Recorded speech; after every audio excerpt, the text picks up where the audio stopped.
Bonjour au patriarche. Mon papa Raymond, je l'appelle toujours patriarche.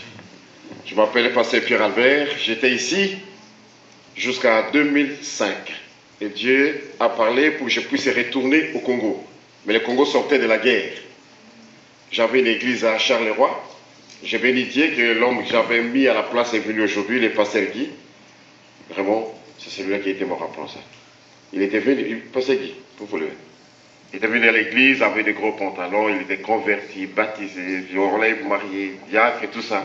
Il est resté avec l'église. Merci. Alors, Dieu a commencé à parler avec moi pour que je puisse retourner au Congo. C'était difficile. Parce que le Congo la guerre était encore trop intense, c'était 2003-2004. C'était vraiment difficile. J'avais présenté les problèmes à Raymond et aux autres. On s'est mis dans la prière. Après la première grande décision, comme la voie devenait de plus en plus pressante, mais je n'avais pas de sous dans mes poches, ni dans mon compte, c'était d'abord de fermer l'église. C'était vraiment difficile. Presque impossible. Donc c'est là pas à tel point, quelquefois le pasteur croit que l'église lui appartient. Et consciemment, on ne se rend pas compte.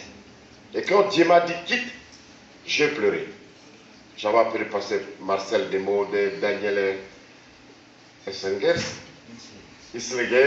et tous les anciens, Jean Simonet, tout cela, celui qui est mort de l'Assemblée des Frères, et Jean Simonet de la francophonie aussi, ils ont prié pour moi, et on a imposé aussi les mains à Guy, mais j'ai pleuré pour mon église, pour l'église. Donc je croyais que ça m'appartenait. Donc vous aussi peut-être, vous croyez que l'église vous appartient. On ne se rend pas compte, mais je crois que c'est dangereux. Et Dieu m'a dit d'aller au Congo. Mais comment partir au Congo? C'est pour ça que j'ai déménagé dans la région de Waterloo. On a commencé à prier. À un moment, on s'est présenté dans la net. Ça, c'est l'importance d'une organisation comme telle. Même si les gens pensent qu'on va... La net ne va pas vous donner de l'argent. Va vous donner des moyens. En net, c'est un canal. C'est un outil. C'est un lien de rencontre qu'on peut faire connaître votre ministère à l'extérieur, qu'on peut vous faire valoir. C'est comme une tribune de publicité pour les églises qui sont dans les réseaux. Parce que les noms partent par Internet. Et c'est par en net qu'on j'ai reçu un coup de fil en résumé, je n'ai pas la résumé, de Paul Pétry pour dire si quelques pasteurs pouvaient venir parler. Mais moi, avec mon épouse, elle est infirmière. Moi, je me disais, comme je suis ingénieur agronome, je suis aussi infirmier. Elle est infirmière. Nous repartirons au Congo. Nous allons commencer à soigner les gens sur place et pourvoir à notre ministère. Mais on a dit à Dieu, donne-nous une maison quand même pour voir si c'est réellement toi qui nous envoies. Parce que les doutes étaient là. Les doutes d'abord de la part des serviteurs. Beaucoup n'ont pas cru que Dieu peut parler à quelqu'un de retourner au Congo. Non pas à Kinshasa, mais c'est vraiment à l'Odja. Quand vous voyez la carte du Congo, vous mettez les doigts au milieu. Ça c'est vraiment chez nous dans la forêt. Et on s'est mis à prier, Dieu nous a donné la maison. On n'avait pas d'argent pour payer. Même les païens. En Belgique, on ne parle jamais de l'argent. Mais il y a des gens qui se sont manifestés pour dire, Pierre Albert, si vous partez, nous allons vous aider à prendre une partie de votre charge de la maison. Ce ne sont pas même des chrétiens. Dieu peut utiliser n'importe qui. Et on s'est dit, il n'y a plus de raison de dire, Seigneur, je ne pars pas. Et c'est à ce moment-là, quand on nous a appelés, chez Paul Pétry, on a parlé. Avec Dine Jordan, aussi, qui passe souvent par ces réseaux, pour dire, nous avons besoin de quelqu'un. Ça fait 5 ans qu'ils ont cherché quelqu'un qui devrait retourner au Congo, mais ils n'ont jamais trouvé. Ça, c'était le dernier voyage.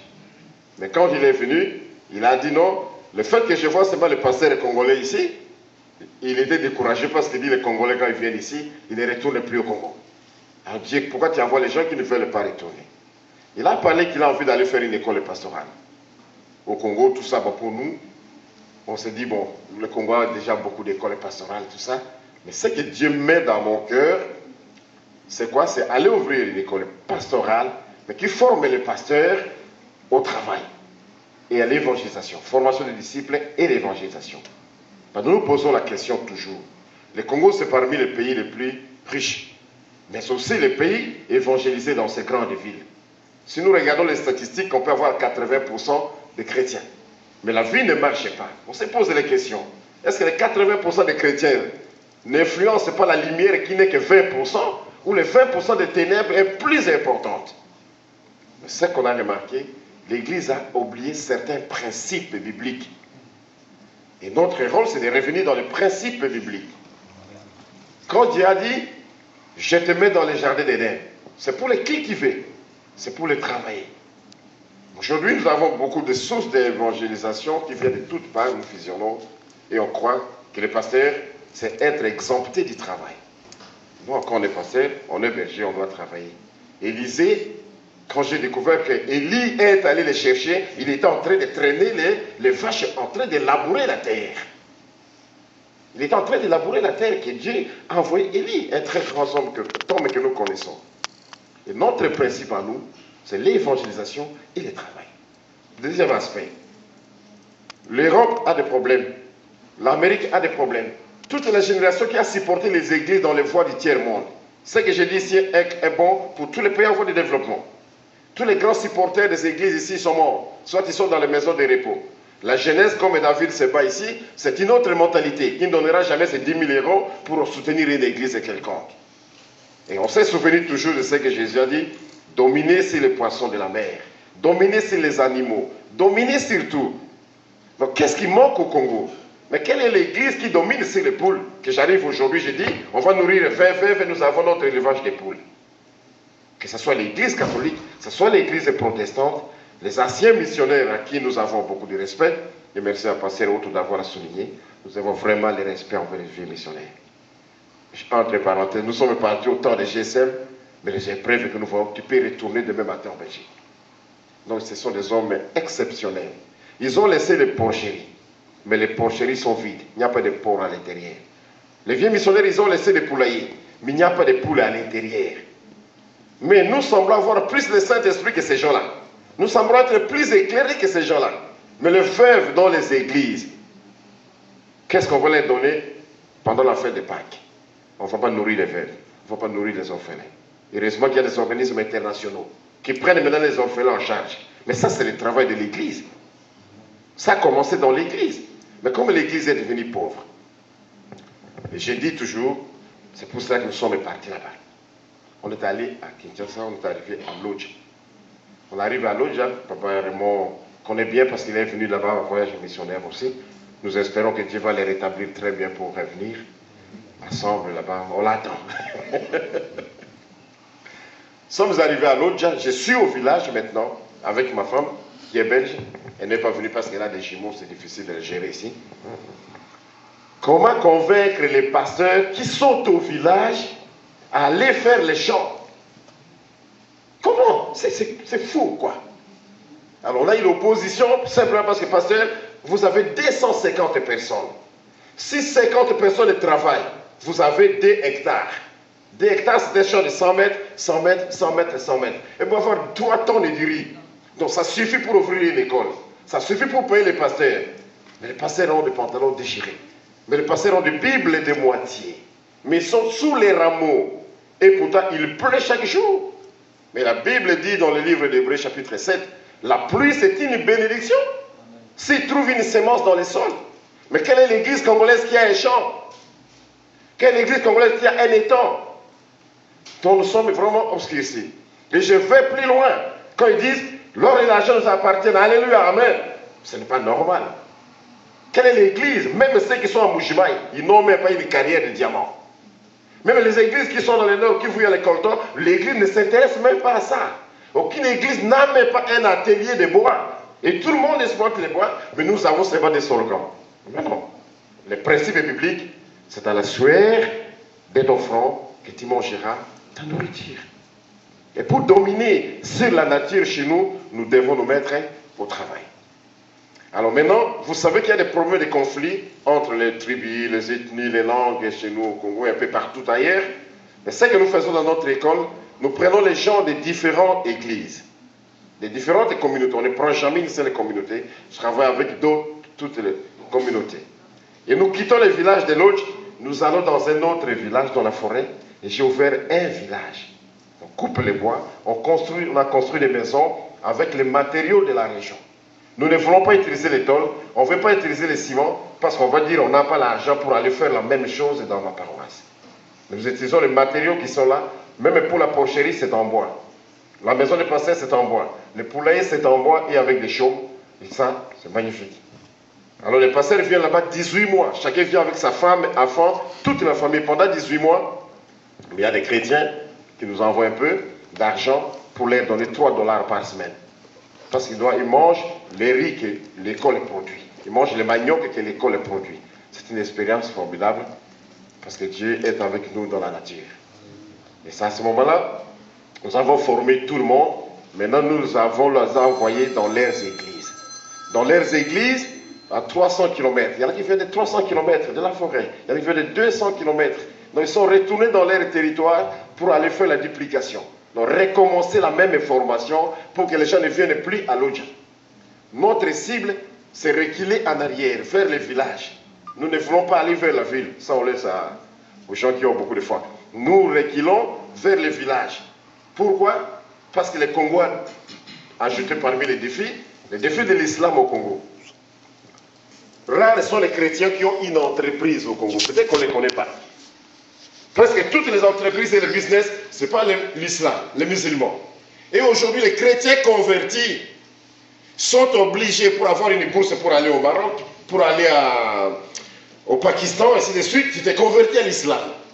Donc nous sommes en train de perdre les gens. Toutes les chaises qu'on utilise dans les églises de Kinshasa en plastique, c'est fabriqué par les musulmans. À l'Est, je ne vous en prends pas, lisez, demandez à vos frères qui sont là-bas. Chaque année, il y a des écoles musulmanes qui s'ouvrent chaque jour dans l'Est du pays, là où il y a la guerre. Donc demain, le Congo, vraiment, peut être déraciné parce que l'Église n'a plus de moyens. L'Église catholique qui faisait face, il n'y a pas de moyens, il n'y a pas d'investissement. L'Église protestante n'a pas d'investissement. Alors où iront la jeunesse?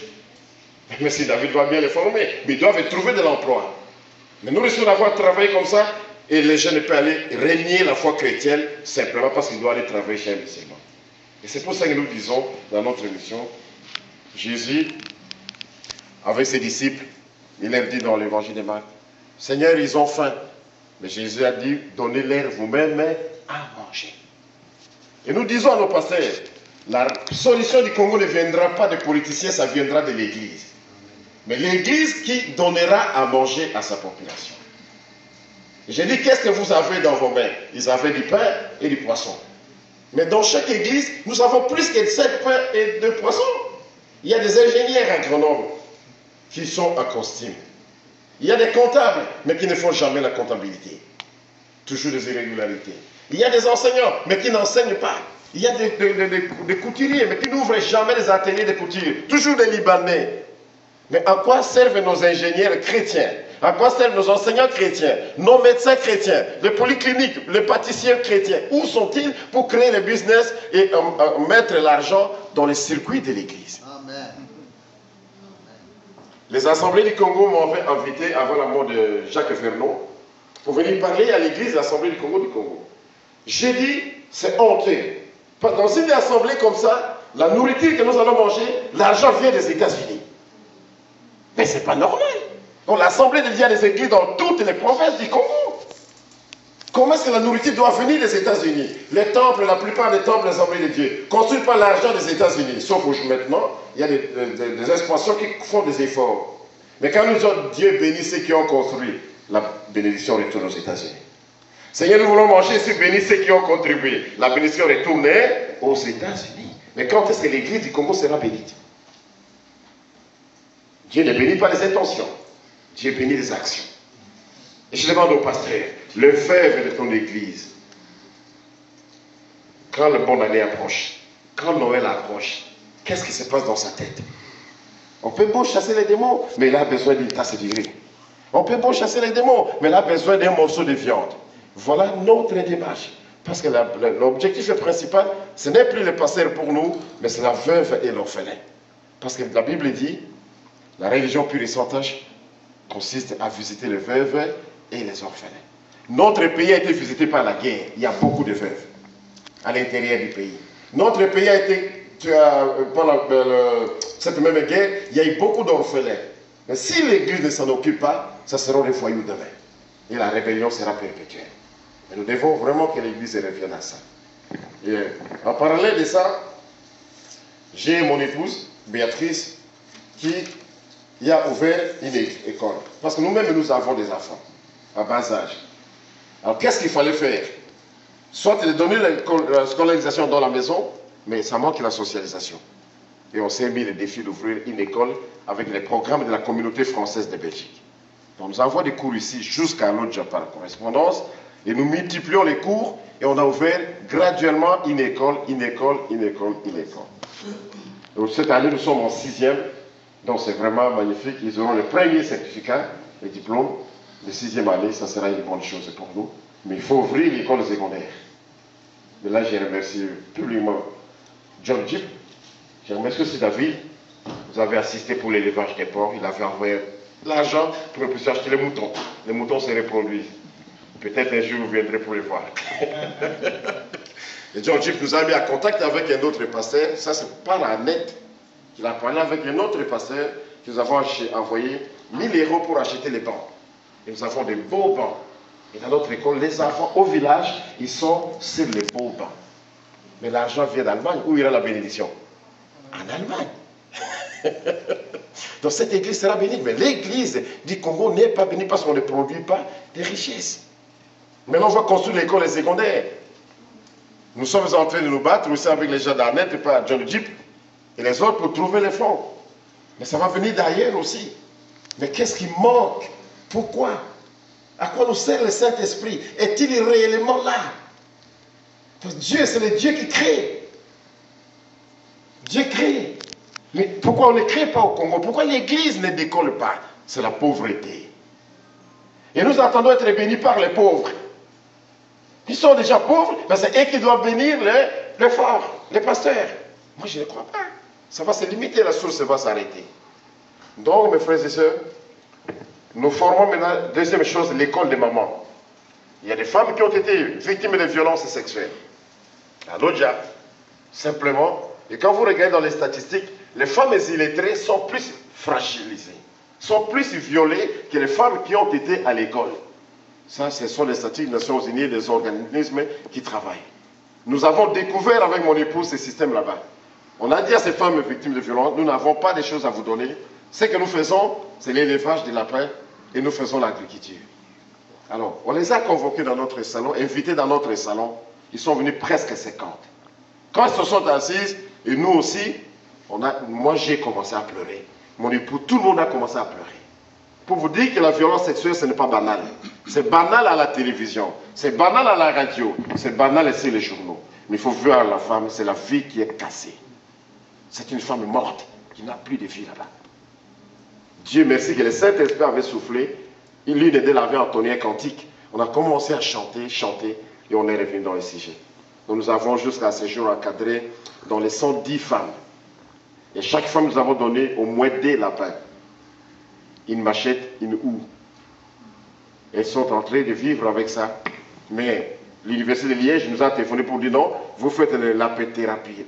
C'est la lapin-thérapie. Donc il y a quelqu'un qui fait des études comme ça. Quand on est violé, on a commis des traumatismes. Le lapin, c'est un animal doux, qui est doux, et puis on l'utilise. Mais nous, on n'a pas fait ça comme ça, nous, on a fait pour l'élevage. Donc maintenant, notre défi, c'est d'ouvrir l'école secondaire. Et l'école secondaire, nous espérons que Dieu va nous aider. Nous avons déjà acheté la terre, il nous reste à trouver l'argent pour les bâtiments. Par rapport à mon épouse et moi, nous venons en Belgique de temps en temps. Mais c'est une grâce. C'est une grâce. J'ai parlé avec John Jeep. Depuis qu'ils sont partis au Congo, on n'a jamais eu l'argent dans notre compte. Mais chaque fois qu'on a un besoin, Dieu pourvoit. Et les jours que Papa Raymond et les autres ont prié pour nous, ils nous ont dit les jours d'envoi, cérémonie d'envoi qui était faite à Waterloo. Chaque jour, demandez au Seigneur qu'est-ce que nous devons faire. Cette pensée, cette parole, c'est vraiment la parole qui conduit notre vie au Congo. Parce que le matin, on n'a pas de sel. Des fois, on n'a pas d'huile, on n'a pas de lait. Qu'est-ce qu'on nous avait dit? Seigneur, aujourd'hui, il n'y a pas de lait, il n'y a pas de sucre. Et Dieu pourvoit. Mais pour nos déplacements, j'avais parlé avec Jean-Dieu, l'avion qui était écrasé au Congo le jeudi, il y a quelques années, ma famille allait prendre cet avion vendredi. Mais l'avion a été écrasé jeudi. Quelqu'un aux États-Unis a dit non, il y a des missionnaires au Congo, je supporte leur transport à l'intérieur. Je ne connais même pas le nom de cet homme, je ne l'ai jamais vu. Et c'est lui qui pourvoit à notre ticket. Pour quitter Kinshasa à l'Odja, de l'Université, je n'ai jamais arrivé dans notre compte, on ne les reçoit pas l'AEM, vraiment on connaît la procédure, et on facilite les tickets. La leçon pour moi que je voulais vraiment partager avec vous, c'est la peur. La peur de l'envoi. La peur de quitter. Il y a beaucoup de gens que Dieu ne voit plus ici en Belgique. Peut-être que votre mission est terminée. Mais moi j'ai compris, je suis venu peut-être pour former ces garçons. Le pasteur dit, peut-être ma mission est terminée. Mais comment savoir que ma mission est terminée? Et quand on n'est pas à la place de Dieu, on peut commettre des erreurs énormes. On peut commettre des erreurs énormes. Exemple de l'autre qui est avec Abraham. Il a choisi là où Dieu ne l'avait pas envoyé. Mais n'ayons pas peur, ayons la foi. Raymond est là, j'ai circulé avec lui aux États-Unis pour chercher l'argent pour que mon épouse et moi, nous allons au Congo. N'est-ce pas? Mais c'était difficile. Je suis noir africain, mon épouse est blanche. Il y a des églises aux États-Unis où les noirs n'entrent pas, il y a des églises où les blancs n'entrent pas. Non, nous sommes une confusion.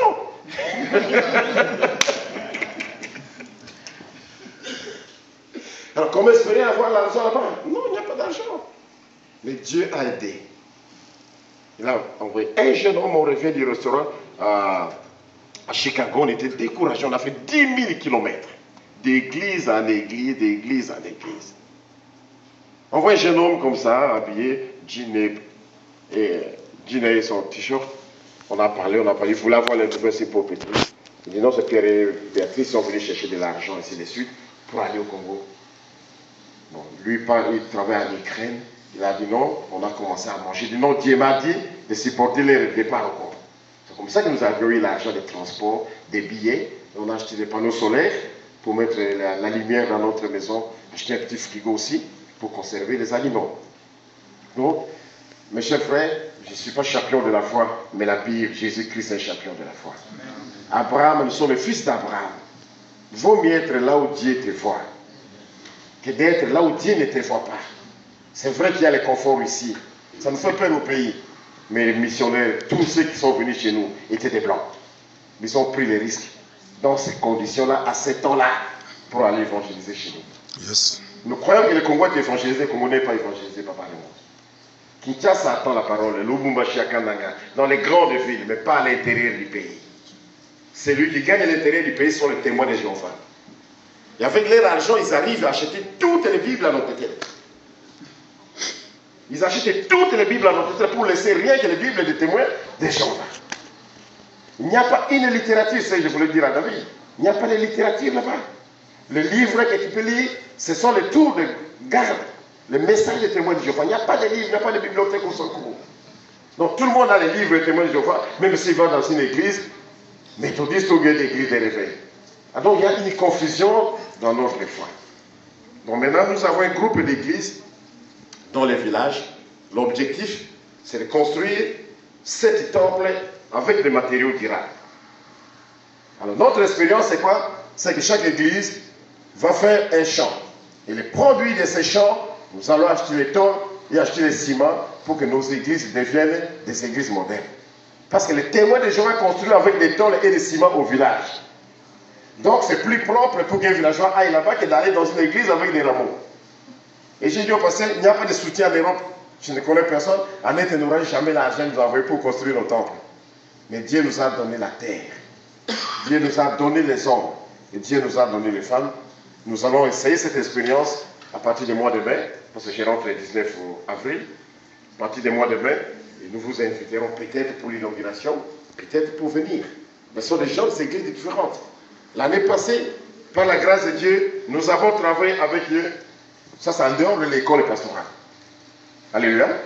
En dehors de l'école pastorale, nous travaillons avec des églises chez eux, dans leur village. Et on fait des réunions comme ça pour augmenter la fraternité, pour enlever le mire qui existe entre les communautés. Et c'est l'année passée, chaque église doit vraiment acheter la sonorisation. Ça coûte dans les $300. Nous avons 7 églises. $300 au village. Où une poule peut coûter peut-être 3 €. 3 $, c'est beaucoup d'argent. Mais nous avons eu l'argent où, je les ai dit, travaillons la terre.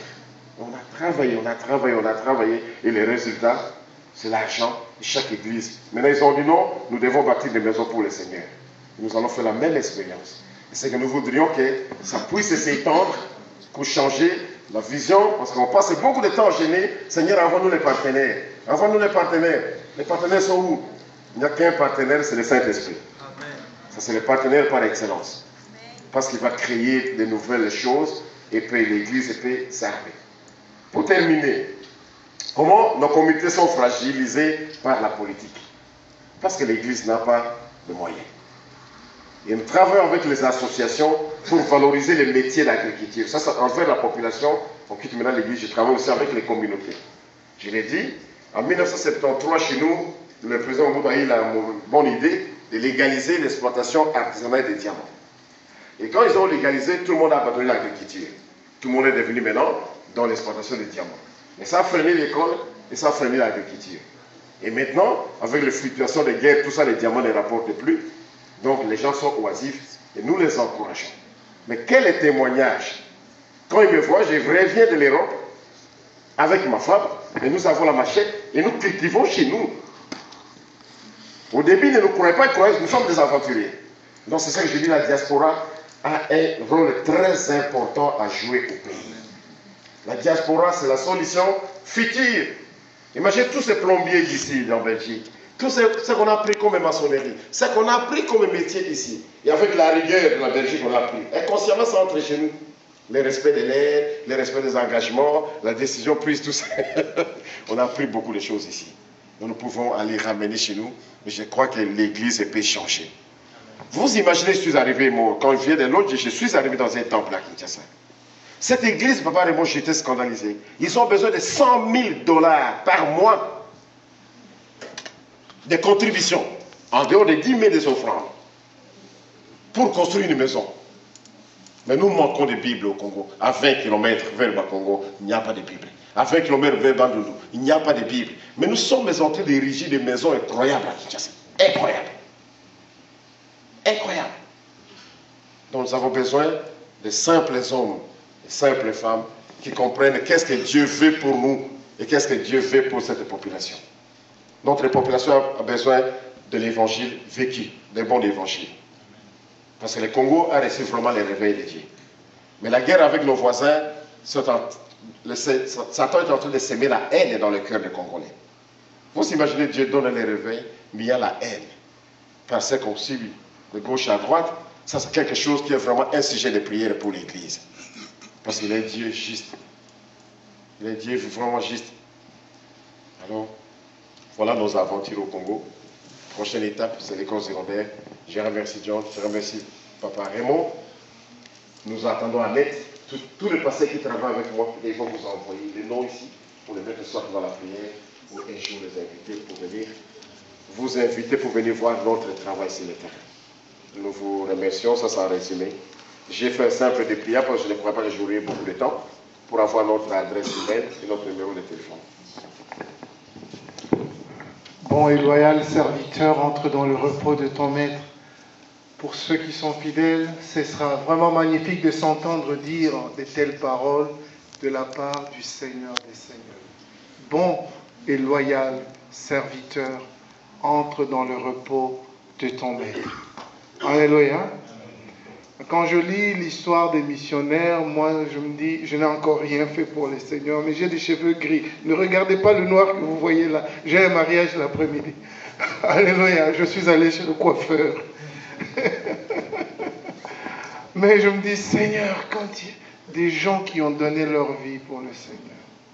Alors si vous voulez, prenez le 2 dépliants pour lire et savoir ce que le frère fait à Lodja, en plein centre du Congo, dans des conditions. J'ai vu quand il partait et quand il rapporte ce qu'il fait là-bas, je me dis, Seigneur, il y a tellement de choses à faire. Nous allons prendre une petite pause café.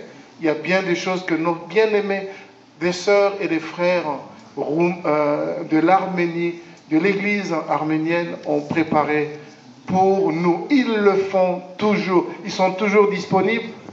Nous allons le faire maintenant. Une pause de 15 minutes. On pourra continuer après. Une bonne tasse de café. Et ensuite, on revient pour terminer notre rencontre d'aujourd'hui. God bless you, brothers and sisters. May we pray for you and for all you've prepared. Seigneur, nous te remercions pour cette Église qui s'est engagée et qui ne s'est pas engagée avec la bouche, avec les paroles, mais en acte. Comme la Bible dit, n'aimez pas en parole seulement, mais en action aussi.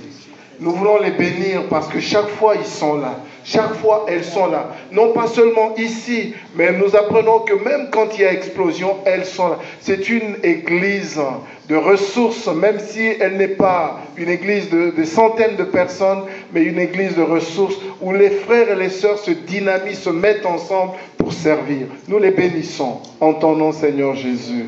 Et nous voulons prendre ce qu'ils ont préparé avec reconnaissance, sachant que cela vient d'un ensemble des frères aimants et disposés à servir Dieu.